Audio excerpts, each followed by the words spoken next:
땅의 저주를 거두신 하나님이라는 말씀의 제목으로 함께 은혜를 나누려고 합니다. 지지난주와 지난주 계속 땅에 대해서 우리가 생각을 해보았습니다. 오염된 땅, 인간의 범죄로 말미암아서 또 땅이 저주를 받고, 그래서 그로 말미암아 이제 생산이 제한이 되어지고 땅이 가시와 엉겅퀴를 내고 또 모든 질병과 재난이 있는 그런 세상이 되었다라는 것. 또 포악이 가득한 땅에 대해서는 정말 강한 사람이 약한 사람을 억압하고 그로 말미암아 약한 사람은 울부짖고 하는 이런 그런 세상이 되었고, 그래서 이 포악이 세상에 가득하고 땅이 부패하여서 하나님께서 이 노아의 홍수로 그들 온 땅을 심판하실 수밖에 없었다라는 거죠. 또 롯에 대해서도 마찬가지로 소돔과 고모라에서 부르짖음이 들려와서 하나님께서 그 연약한 사람들의 고통을 그저 보지 못하시고 그 악한 사람들을, 그 악한 소돔과 고모라를, 포악한 소돔과 고모라를 하나님께서 심판하셨습니다. 하나님께서 심판하시지만 그 가운데 의인을 찾으셔서 또 새 시대, 새 세상을 만들어 가시는 우리가 하나님을 살펴보았는데요. 문제는 하나님께서 이렇게 또 새 시대, 새 세상을 열어주셨는데 인간들은 또 어떻습니까? 또다시 범죄하죠. 그게 우리가 이제 사사기에서 계속 말씀을 보았습니다만은 구원하시고 나면은 또 범죄하고 또 살만하면은 또 하나님을 배반했던 그 인간의 모습이 사실 성경 전체에 걸쳐서 끊임없이 반복되는 것 같습니다. 그래서 과연 하나님이 얼마나 참으실까? 우리 흔히들 하는 말로 참는데도 한도가 있지. 그래서 하나님이 정말 얼마까지, 언제까지 참으실 수 있을 것인가? 그렇다면 과연 이 땅의 미래는 어떻게 될 것인가 하는 불안이 들 수가 있습니다. 과연 안심할 수 있는가? 사람들이 믿지 않는 사람들, 믿는 사람들도 그런 불안감을 갖게 되죠. 이제 행성이 이제 지구와 부딪혀서 망할 것이다. 또 지구 온난화, 빙하가 녹고, 이제 빙하가 녹고 나면은 그 녹아져 있던 그 고대의 미생물들이 다시 살아나서 다 이제 그 질병이, 지금 코로나와 비교도 할 수 없는 이런 질병이 온 세계에 또 퍼질 것이다. 여러 가지 그런 어떤 지구의 종말에 대해서 말하는 말들을 많이 합니다. 그 속에서 우리는 불안한데 성경을 보면은 어떻게 보면 더 이렇게 불안할 수밖에 없어요. 이 사람들이 하는 짓을 보면 우리 또 뉴스에서 이렇게 포악한 사람들, 그 죄악된 인간의 모습을 볼 때 과연 소망이 있는가? 인간을 바라보면은 소망이 없습니다. 그렇다면 과연 이 땅의 미래는 어떻게 될 것인가 하는 거죠. 그래서 오늘 노아의 홍수에 대해서 이제 그 홍수 심판이 끝나고 이제 그 이후의 상황입니다. 먼저 첫 번째 우리가 생각할 것은요, 바로 하나님의 결심에 대해서 이제 심판이 끝나고 나서, 홍수 심판이 끝나고 나서 하나님 결심을 하셨는데 어떤 결심을 하셨는가 살펴보려고 합니다. 8장 13절입니다. 601년 첫째 달 곧 그 달 초하룻 날에 땅 위에서 물이 거친지라 노아가 방주 뚜껑을 제치고 본즉 지면에서 물이 거쳤더니. 그래서 방주 뚜껑을 열고 이제 물이 거친 것을 보고, 근데 아직 땅이 마르지 않았기 때문에 이제 나중에 하나님께서 쭉 읽어보시면은 이제 16절에 보니까 하나님께서 이제 방주에서 나와라. 그때까지 노아의 식구들은 방주 안에서 자가격리를 하고 있었던 것 같아요. 그래서 어쩔 수 없이 밖에 나갈 수 없는 이런 상황에서 이제 방주 속에 갇혀 있었는데요. 보니까 601년이라고 돼 있잖아요. 그 601년이라고 되는데 뭐가 601년인가 보면은 7장 6절에 보시면 이렇게 돼 있어요. 홍수가 땅에 있을 때 노아가 600세라. 11절 12절 계속해서 노아가 600세 되던 해 둘째 달 곧 그 달 11의 날이라 해서 600세가 되던 해에 그 달 초하룻 날 첫째 달 1월 1일에 그 비가 오기 시작하고 이렇게 기품에 물이 터지고, 그러니까 그 600세 되던 해 초에 바로 지금 홍수가 시작됐던 거죠. 그리고 나서 딱 거의 1년이 지났습니다. 1년이 지나고 나서 이제 이 이야기가 펼쳐지는 겁니다. 그래서 601년은 이제 홍수가 일어난 지 1년이었단 말이죠. 그 말인즉슨 그 1년 동안 지금 온 그 세상이 물로 덮여 있었고 그 속에서 이 사람들의 어떤 그 불안, 방주 속에 있던 사람이라 할지라도 그 두려움이 그 고통이 이루 말할 수가 없었을 것입니다. 그 짐승들 다 같이 모아다가 그 짐승들과 함께 있으면서 1년 동안을 함께 있는다고 생각해 보십시오. 얼마나 고통스럽겠습니까? 그때 이제 하나님께서 이제 비로소 이제 1년 만에 17절에 너와 함께한 모든 혈육 있는 생물 곧 새와 가축과 땅에 기는 모든 것을 다 이끌어내라. 드디어 이제 방주에서 나오는 겁니다. 이것들이 땅에서 생육하고 땅에서 번성하리라. 이제 다시 창조의 세계가 회복되게 하시는 역사를 하나님께서 선언하십니다. 그리고 나서 그 다음에 이제 노아가 나와서 이제 하나님 앞에 제사를 드립니다. 20절에 보면은요, 하나님 앞에 이제 정결한 새를 제물로 취하여서 이제 제사를 드리는데 21절에 하나님께서 여호와께서 그 향기를 받으시고 그 중심에 이르시되 뭐라고 말씀하세요? 내가 다시는 사람으로 말미암아 땅을 저주하지 아니하리니 내가 전에 행한 것 같이 모든 생물을 다시 멸하지 아니하리니 라고 말씀하시는 겁니다. 지금까지 앞에서 노아의 홍수 이전에 아담과 하와의 범죄로 땅이 저주를 받았고 사람들의 그 범죄함으로 말미암아 포악이 가득하고 땅이 부패하여서 하나님께서 심판하실 수밖에 없었는데 그러나 이제는 하나님께서 다시는 저주하지 아니하시고 다시는 심판하지 않겠다. 좀 안심이 되십니까? 소망이 있을까요? 그런데 달리 생각을 해본다면요, 만약에 사람들이 죄를 짓고도 벌을 받지 않는다면 과연 그게 온전한 세상이 될 것인가? 여러분 운전하시면서 좀 이제 성질이 급하신 분들은 저도 크게 다르지 않습니다만은 빨리 가야지 하고 이제 과속을 하는데 언제 속도를 줄여요? 이제 그 속도 저지시키는 그거 있잖아요. 이게 뭐가 있습니다. 이렇게. 단속 중입니다. 이거 보면은 속도를 줄여요. 그런데 그거 모르고 딱 지나가 버리면은 찍혀가지고 이제 고지서 날라오죠. 굉장히 기분 나빠요. 근데 기분 나쁘다고 속상하다고 그거 좀 없어졌으면 좋겠다라고 생각하시는 분 있으세요? 만약 그게 다 없어진다면은 잘못을 했는데도 그 잘못에 대한 형벌이 없는 세상이 된다면은 세상이 이제 불법, 무법천지 혼돈의 세상이 되겠죠. 근데 그럼에도 불구하고 하나님께서는 저주하지 아니하시겠다. 모든 생물을 다시는 멸하지 않겠다. 물론 이 말씀은 대홍수와 같이 모든 것을 완전히 멸하시는 그런 심판은 하지 않으시겠다는 말씀이죠. 아예 모든 잘못을 그냥 다 덮어주겠다 이런 말씀은 아니시고요. 그런데 여기서 우리가 더 생각해 볼 것은 하나님께서 지금 왜 이 홍수 심판 이후에 땅을 멸하지 아니하시겠다 이렇게 말씀하셨을까? 보면은 21절 그 후반부 보면 이렇게 되어 있어요. 내가 다시는 사람으로 말미암아 땅을 저주하지 아니하리니 이는 하고 그 이유가 나옵니다. 이는 나오는데 이유가 뭐예요? 사람의 마음이 계획하는 바가 어려서부터 악합니다. 그러니까 인간은 근본적으로 악하더라. 그렇기 때문에 내가 전에 행한 것 같이 홍수로 다 쓸어버린 것 같이 모든 생물을 다시는 멸하지 않을 것이다 라고 말씀하신 거예요. 사실 이게 좀 이상한 말씀입니다. 왜냐하면요, 이 앞에 6장에서 하나님께서 홍수 심판을 내리실 때 그 내리시는 이유가 뭐였는가? 6장 5절과 6절 보실까요? 여호와께서 사람의 죄악이 세상에 가득함과 그의 마음으로 생각하는 모든 계획이 항상 악할 뿐임을 보시고 어떻게 하셨어요? 땅 위에 사람 지으셨음을 한탄하사 마음에 근심하시고. 그러니까 이 사람이 생각하는 바가 어떻게 저렇게 악할까? 저 어떻게 저렇게 악한 짓을 할까? 내 형상으로 지은 그 인간들이 이 땅에서 온전한 하나님의 영광을 나타내지 못하고 자기 욕심을 따라 살아가면서 저렇게 악한 짓을 하셨을 때 하나님이 마음속에 한탄하사 근심하시면서 어떻게 하셨어요? 7절에 이르시되 내가 창조한 사람을 내가 지면에서 쓸어버리되 사람으로부터 가축과 기는 것과 공중의 새까지 그리하리니 이는 내가 그것들을 지었음을 한탄함이니라 하시니라.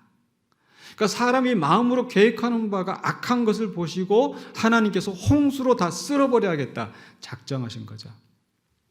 그런데 홍수 심판 이후에 하나님께서 그 마음을 거두셨다고 그랬어요. 왜 거두셨을까요? 사람이 달라졌는가요? 아니요, 사람은 달라지지 않았어요.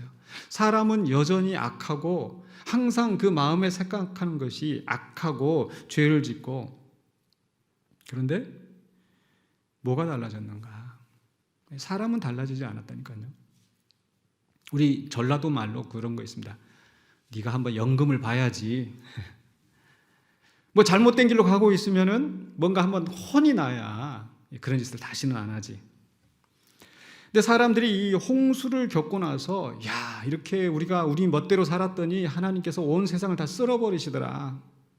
단단히 연금을 보고 나서 그 악행을 하지 않게 되었는가? 그게 아니라는 거죠. 그러니까 홍수 전에는 하나님께서 사람들의 악행을 보시고 마음에 근심하셨는데, 홍수 후에는 하나님께서 그 마음을, 똑같은 상황을 보시면서 마음을 바꾸셨어요. 그 21절에 아까 그 시작할 때 이렇게 돼 있거든요. 여호와께서 그 향기를 받으시고 그 중심에 이르시되라고 했을 때, 이 중심이라고 하는 것은 이 한글 번역이 중심으로 바꿔버렸는데 사실 그 마음이에요. 하나님께서 그 마음에 이르시되. 그러니까 인간의 마음은 끊임없이 악한 생각만 하고 악한 짓을 하는데, 그 속에서 그걸 보고 하나님의 마음에 근심하시고 한탄하시다가 이제는 홍수가 지난 다음에 하나님께서 그 마음에 스스로 이르시기를 하나님이 결심하신 거예요. 무슨 결심하셨다고요? 다시는 사람으로 말미암아 땅을 저주하지 않겠다. 심판하지 않겠다. 그러니까 사람은 바뀌지 않았는데 하나님이 바뀌신 거예요. 노아의 홍수 전과 홍수 이후에. 그래서 김지찬 교수님, 우리 교회도 한번 오셨었죠. 지난해에 이제 책을 내셨는데, 너와 내 집은 방주에 들어가라. 이 노아 홍수에 관한 책을 가지고 600페이지 책을 이렇게 쓰셨는데, 제가 지난주 동안에 제가 그 책을 볼 기회가 있어서 또 그 책이 많이 좀 도움을 얻었습니다. 말씀을 준비하는데, 근데 그 속에서 이렇게 말씀하셨어요. 노아 홍수 이야기는 하나님은 사람의 마음이 악하더라도 더 이상 사람으로 인해 땅을 저주하지는 않으시는 자비로운 은혜의 하나님이심을 선포하는 눈물 나는 감동의 드라마다. 그러니까 노아의 홍수 이야기를 생각을 하면, 야, 하나님이 그냥 홍수로 다 쓸어버리시다니, 그렇게 잔인한 하나님이 어디 있는가. 근데 잔인한 하나님이 아니라 정말 하나님께서 자비와 은혜를 베푸신 하나님이시구나라는 것을 보여주는 감동의 드라마라는 거죠. 무슨 얘기입니까? 차라리 하나님께서 그 악한 인간들의 악한 일을 보시면서 하나님의 마음속에 한탄하시고 근심하시고 하나님의 마음이 괴로우시는데, 차라리 내가 괴로울 망정, 내가 한탄할 망정, 이 인간들을 불쌍히 여기셔서 멸망시키지 않으신다라는 거죠. 스스로 그 마음의 짐을, 고통의 멍에를 짊어지시는 하나님. 이것을 우리는 다른 말로 성경 속에서 하나님은 인자하셔서 오래 참으신다. 오래 참으신 하나님이라는 거죠. 여러분, 만약 하나님께서 우리 인간이 죄 지을 때마다 즉시 심판하신다면 어떻게 될까요? 우리 자신만 생각해봐도 우리가 죄 지을 때마다 하나님께서 그때마다 즉각적으로 심판을 한다면 참 괴롭겠죠. 아이들을 훈육할 때도 마찬가지입니다. 아마 부모님들 아마 그런 거 경험해 보셨을 거예요. 아이들이 보면은 어때? 좀 이것도 좀 마음에 안 들고 저럴 때도 있고, 그런데 매번 그거 다 보면서 잔소리하고 매번 그거 윽박지르고 하면 이 아이가 정상적으로 성장할 수 있을까요? 없을까요? 정상적으로 아마 성장하기 어려울 겁니다. 저도 좀 그런 경험이 있는데요. 아마 여러분도 아마 똑같은 부모들이라면 아마 비슷하지 않을까 생각이 들어요. 제가 큰아들 낳았을 때 아주 굉장히 엄격했었어요. 제가 신학교 다니면서 전도사니까, 이 전도사들은 이게 모범이 돼야 돼 해가지고 막 예배 시간에 막 돌아다니지도 못하게 하고, 그 1살짜리 2살짜리 예배 시간에 돌아다니고 그러면 데리고 나가서 엉덩이 때려주고, 뭐 이렇게 얼마나 엄격하게 키웠는지. 근데 둘째를 키울 때 보니까, 물론 이제 둘째가 이제 딸이니까 더 이제 마음이 누그러지기도 하지만은 그게 좀 마음이, 엄격함이 약해지더라고요. 셋째는 또 이 셋째다 보니까 이제 순둥이기도 했었고 그래서 약해지고, 넷째는 좀 이제 활달한 애였었는데 그렇게 한 넷째까지 키우고 나니까 제 마음이 어떻게 됐을까요? 야, 고만한 때는 다 그러더라. 이게 생겨서 사실 막내한테는 좀 더 이렇게 관대해지잖아요. 물론 우리는 경험이 없기 때문에, 무지하기 때문에 그렇게 변하기도 하지만, 하나님은 그렇지 않으심에도 불구하고 그 인간이 어려서부터 그 마음이 악한 것을 보시고 아시고 인간에게 자비를 베푸시기로 스스로 결심하신 거예요. 그렇기 때문에 인간을 바라보면 소망이 없지만 하나님 때문에 우리에게는 소망이 있습니다. 그래서 하나님께서 이렇게 결심하시고, 근데 말로만 결심하신 것이 아니라 공적으로 약속을 하셨어요. 그게 뭐냐면 하나님의 언약입니다. 두 번째로 우리가 생각할 게 하나님의 언약인데요. 창세기 9장 9절로 10절에서 내가 내 언약을 너희와 너희 후손과 너희와 함께한 모든 생물, 곧 너희와 함께한 새와 가축의 땅의 모든 생물에게 세우리니, 하나님의 언약을 세우시겠다. 그 언약, 뭐에 대한 언약이에요? 내가 다시는 이 땅에서 사람을, 생물을 완전히 멸하지 않겠다고 하셨던 그 말씀을 공식적으로 약속하신 거예요. 그리고 13절에 내가 내 무지개를 구름 속에 두었나니 이것이 나와 세상 사이의 언약의 증거니라. 우리가 약속할 때에 어떤 표징을 갖습니다. 부부가 결혼할 때 뭐 그 서약하면서 이제 반지를 교환을 한다든지, 또 우리가 어떤 그 계약을 할 때 뭐예요? 문서로 남긴다든지, 아니면 각서를 쓴다든지, 합의서를 쓴다든지. 그러니까 하나님께서 무지개를 구름 속에 두시면서 내가 다시는 멸하지 않겠다. 이것이 언약의 증거다. 이건 하나님의 각서입니다. 그러면서 9장 16절에 무지개가 구름 사이에 있으리니 내가 보고 나 하나님과 모든 육체를 가진 땅의 모든 생물 사이에 영원한 언약을 기억하리라. 이제 하나님께서 이 땅을 멸망시키지 않겠다고 하신 것은 영원한 언약이고, 이제 하나님께서 무지개를 두고 무지개를 보시면서 내가 이 맺어진 영원한 언약을 기억할 것이다 라고 말씀하신 거죠. 근데 하나님이 잊어버리실까 봐, 이제 내 잊어버리셨다가 무지개 보고 나면 맞아, 이렇게 내가 멸하지 않기로 했지. 하나님은 잊으시는 하나님이 아니시죠. 그렇다면 이게 뭔가? 바로 저는 이 무지개로 언약을 맺으신 것이 하나님이 우리 사람들을 위로하시는 표징이라고 믿습니다. 뭐예요? 하나님이 다시는 이 땅을 멸망시키지 않겠다고 약속하신 것을 기억하게 하는 거예요. 누구에게? 인간들에게, 사람들에게. 우리 그 속담에 그런 말이 있죠. 자라보고 놀란 가슴 소뚜껑 보고 놀란다. 이걸 전문 용어로 말하면 트라우마라고 얘기를 해요. 아주 극심한 그 고통을 겪었을 때, 상처가 있었을 때, 그 상처 때문에 정상적인 생활을 하지 못하고, 거기에 또 이게 나타나는 반응이죠. 이래서 누군가 이렇게 매를 맞았어요. 이래서 부모가 자식을 이제 매를 때리면, 그 다음에 이렇게 손만 올라가면 어때요? 애가 그냥 이렇게 움찔움찔 하는 게 있잖아요. 이제 그렇게 되는 거죠. 이 노아의 홍수를 겪고 나서 사람들이 비만 좀 세게 오면, 장마만 좀 오면 사람들이 어떻게 생각할 것 같아요? 야, 이거 또 홍수로 다 덮어버리는 게 아닌가. 빨리 우리 이제 막 높은 산으로 올라가자, 도망가자, 배를 지어서 살자. 비만 오면은 사람들이 정상적인 생활을 할 수가 없어요. 그게 트라우마가 되는 거죠. 근데 하나님께서 비록 이 세상이 악하고 정말 저주받아 마땅하고 심판받을 수밖에 없는 상황이라 할지라도 내가 다시는 멸망하지 않겠다. 이건 영원한 언약이다. 내가 너희 앞에 맹세하마.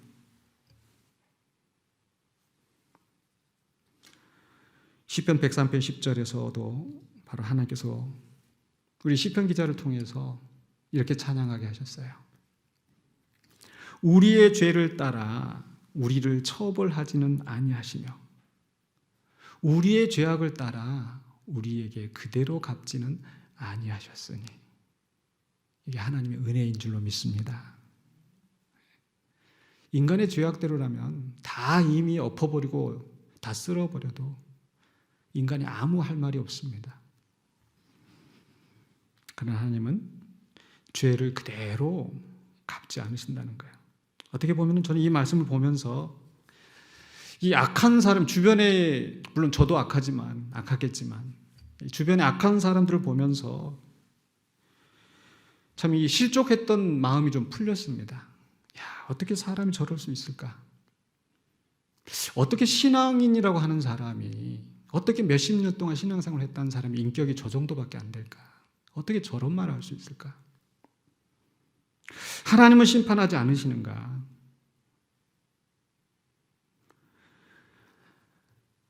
근데 하나님은 우리의 죄를 따라 그대로 다 심판하지 않으시더라. 네, 저한테도 그러했었고 여기 앉아 계신 분들한테도 그러했었고, 물론 하나님께서는 무조건 방관하지만은 않으십니다.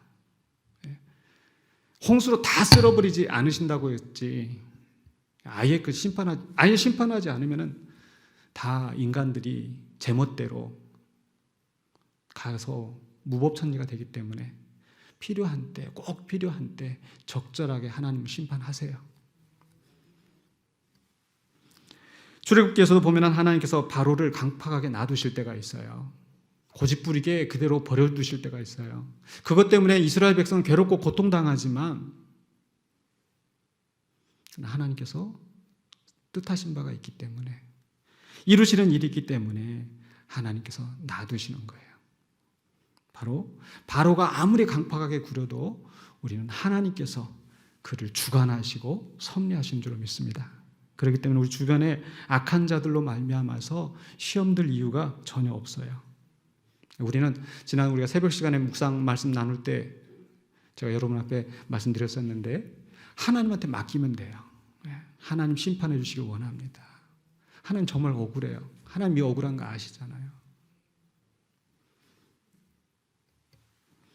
그래서 우리는 악인 때문에 고통받거나 시험 받들지 마시고 심판을 하나님께 맡기시고, 또 그 악인이 지금 활개를 치고 다녀도 하나님의 섭리하라, 하나님이 꽉 잡고 있다라는 거, 언젠가는 하나님이 필요하신 때에 적절하게 견책하시고 징계하신다라는 거. 반대로 우리 자신이 어떻게 해요? 그런 악인이 되지 않아야 되겠습니다. 내가 이렇게 죄를 지어도 하나님 착각하지 마시고, 우리가 그런 악인이 되지 않아야 되겠습니다. 그렇기 때문에 무지개는 우리 인간을 향해서 하나님 주시는 위로이기도 하지만은 어떻게 보면 각성하게 하시는 표징이 될 수 있습니다. 하나님께서 지금 이 땅을 멸망하지 않는 것은 오직 하나님의 은혜와 자비라는 것. 그렇기 때문에 하나님이 그 자비하실 때, 하나님이 참고 기다리실 때 우리가 회개하고 주 앞에 나가야 되지 않겠습니까? 하나님의 언약입니다. 그 세 번째로 우리가 생각할 것은요, 그 언약의 결과로 어떻게 되었는가. 하나님께서 결심하시고 맹세하시고 무지개로 언약의 증거를 삼으시고, 그리고 그 언약의 결과로 어떻게 했는가. 바로 이 창조 세상이 유지되게 하신 거예요. 8장 21절에 내가 다시는 사람으로 말미암아 땅을 저주하지 않겠다, 다시 내가 전에 행한 것 같이 모든 생물을 다시 멸하지 않겠다라고 하면서 마지막에 22절의 결론이 뭡니까? 땅이 있을 동안에는 심음과 거둠과 추위와 더위와 여름과 겨울과 낮과 밤이 쉬지 아니하리라. 그래서 이 창조 세계가 유지되어지고 땅이 여전히 존재하고 그 속에서 사람들이 심고 거두고 경제 활동이 유지가 되어지고 사시사철이 오고 가고. 그런데 하나님께서 이것을 단순히 그냥 이 창조 세계가 그저 반복되게 유지되게 하신 것이 아니라 하나님은 궁극적으로 이 회복을 이루어 가시길 원하신다는 겁니다. 어떻게 해요? 구약 성경 안에서 또 신약 성경에서 그 하나님의 구원의 역사가 진행되어지는데 우리가 그걸 다 살펴보지 못한다 할지라도 하나님께서 어떻게 이 땅을 회복하시는가? 바로 예수 그리스도의 대속적인 희생으로 말미암아 우리를 이 죄악 가운데서 건져내신 줄로 믿습니다. 갈라디아서 1장 4절입니다.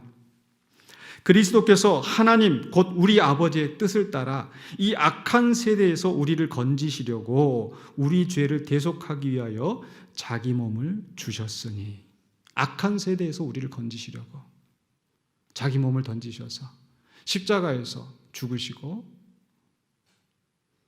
우리를 구원하셨습니다.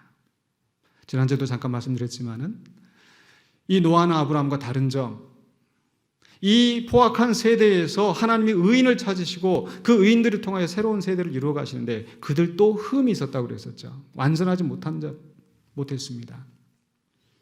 그러나 예수님은 완전하신 분임에도 불구하고 그 모든 악한 세상을 심판하실 때 그 의인을 구원하셨던 하나님이 이제는 그 완전하신 예수님을 구원하신 것이 아니라 그 예수님을 죽음의 자리에 밀어넣으시고 그 대신 죄인된 우리를 구원하셨다는 겁니다. 하나님의 자비하심. 내 마음이 터지고 한탄하고 괴로울 망정 인간을 멸하지 않겠다고 하셨던 그 하나님의 사랑, 그 사랑이 그 아들을 희생하게 하신 거예요. 아까 이 언약의 증거로 무지개를 두셨다고 했는데 이 무지개에 해당하는 히브리어가 이 케셰트라는 단어가 사실은 그 문자적인 의미는 활입니다. 활. 무지개하고 활하고 비슷하게 생겼죠. 그래서 영어 성경에 보면 킹 제임스 버전이나 또 다른 영어 성경에 보면은 내가 무지개를 구름 사이에 두었다 이렇게 돼 있지 않고 내가 내 활을 구름 속에 두었다 이렇게 표현하고 있어요. 그래서 무지개는 하나님의 활이랍니다. 그런데 보면은요, 어떤 분이 이제 그렇게 해석을 하세요. 무지개가 한 게 하나님의 활이라고 한다면 그 활이 지금 어디를 향하고 있어요? 땅을 향하고 있어요? 하나님을 향하고 있어요? 하늘을 향하고 있잖아요. 하나님께서 이 무지개를 통하여서 이 활을 두심으로써 내가 이 땅을 다시는 멸하지 않겠다고 하셨을 때는 하나님이 내가 그 화살을 받겠다, 내가 그 고통을 감당하겠다 라고 그걸 표현하신 게 아닌가. 이게 하나님의 자비하심입니다. 스스로 고통을 지시고 그 아들을 이 땅에 보내시고 하나님과 동등하신 그분이 내가 차라리 그 화살을 맞고 내가 대신 죽음을 당하겠다고 육신을 입으시고 이 땅에 오셨고 그 일을 이루시기 위하여서 바로 2000년 전에 예루살렘에 올라오신 거예요.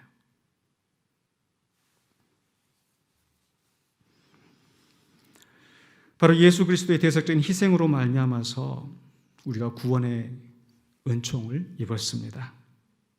그리고 또 바로 예수님이 이 땅에 오셔서 하나님 나라를 이야기하시고 또 우리가 그 백성으로서 어떻게 살아야 될 건지 우리를 가르치시고 또 삶의 모범을 직접 보여주셨어요.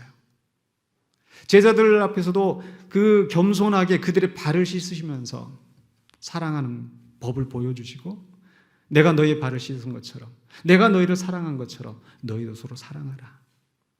모범을 가르치시고 모범을 보여주시고 행하시면서 바로 하나님 앞에서 악인으로 살아가지 않고 의인으로 살아가는 모습이 어떤 것인지를 우리에게 보여주셨다는 거죠. 그래서 우리는 그 예수님이 하신 것을 보고 예수님을 따라가면 됩니다. 또 어떻게 하나님께서 이 회복을 이루시는가? 바로 예수님을 왕으로 삼으심으로. 지금까지는 공중권세 잡은 자가 마귀가 이 세상을 호령하고 사망이 이 땅을 지배했지만 이제는 부활하신 예수님으로 말미암아 예수 그리스도를 만왕양 만주의 주로 모든 만물을 그 발 아래 무릎 꿇게 하시고 통치하게 하신 거예요. 여러분 이 땅에서도 여러분 대통령 잘 뽑으면 지도자 잘 세우면 어때요? 나라가 바로 되고 불의한 것을 뽑아버리고 평안한 길로 인도하지 않습니까? 그렇기 때문에 이 포악이 가득한 세상, 오염된 땅, 이 땅에 예수 그리스도가 이제 통치자가 되셔서 그 통치를 이루시는 겁니다. 그래서 바로 왕이 되신 예수님, 예수님이 다스리는 이 땅. 물론 아직도 많은 사람들이 예수님을 인정하지 않고 예수님의 왕 되심을 부인하고 있지만 그러나 그 주님은 그 통치를 이 땅에서 점점 확장시켜 가시면서 그 하나님의 나라를 이루어 가십니다. 바로 오늘 우리가 종료주일을 기념하는 것은 바로 그 예루살렘에 입성하신 왕이 되신 예수님을 맞이하는 거예요. 이스라엘 백성들은 비록 그 무리들은 예수님에 대해서 온전히 이해하지 못했지만 적어도 그들이 예수님을 맞이하는 모습, 호산나 호산나 우리를 구원하소서, 포악한 이 땅에, 오염된 이 땅에, 저주를 받은 이 땅에 구원자가 되신 예수님, 우리를 구원하소서. 다윗의 자손이여, 바로 구약 성경에 예언됐던 메시아, 그분을 맞이한 겁니다.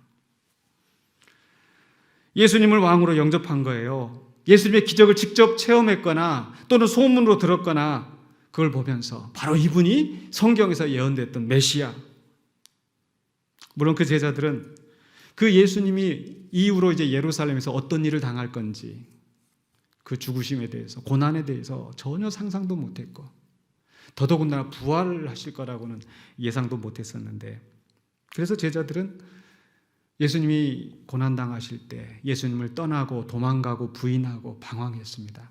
그러나 그 이후로 부활하신 예수님을 만나고 제자들은 변화된 삶을 살고 예수가 그리스도이며 예수가 왕이신 것을, 예수님이 부활하셨다는 것을 증거하면서 살았습니다. 그래서 그 증거로 말미암아 우리가 예수님을 믿게 된 거예요. 아멘이십니까? 아멘. 또 기록된 말씀을 통해서, 성령님의 감동을 통해서 우리는 예수님을 나의 왕, 나의 구주로 모시고 하나님이 왕 되심을 우리가 믿으면서 살아가는 하나님의 백성으로 거듭나게 되었습니다. 이 모든 일이 어떻게 해서 가능했어요? 하나님께서 다시는 이 땅을 멸하지 않겠다고 약속하심으로, 하나님께서 스스로 자비와 은혜를 결심하심으로써, 그리고 그 은혜의 절정에 예수님이 십자가를 지심으로써 이 일이 이루어졌습니다. 그렇기 때문에 우리가 비록 코로나 감염 사태로 인해서 우리가 온전한 예배를 또 이게 정상적인 상태로 드리지 못하고, 또 각 가정에서 사회적으로 제약된 상황에서 우리가 생활하면서 고통을 겪고 있지만, 그러나 두려워하지 마시기 바랍니다. 하나님은 이 땅을 멸하지 않기로 작정하시고 여전히 우리를 은혜와 자비의 눈으로 바라보시면서 이 땅을 회복하기를 원하십니다.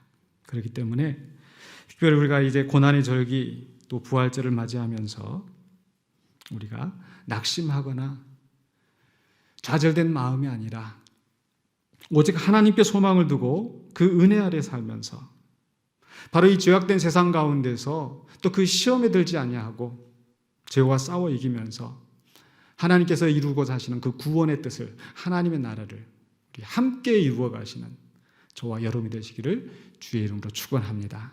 기도하겠습니다. 거룩하신 아버지 하나님, 은혜를 감사합니다. 멸망당할 수밖에 없는 이 세상을, 심판받을 수밖에 없는 우리들을 구원하시려고 그 아들을 육신을 입고 이 땅에 보내시고 또 그 아들을 십자가의 고난을, 십자가의 죽으심을 당하게 하신 하나님의 사랑을 다시 한번 듣습니다.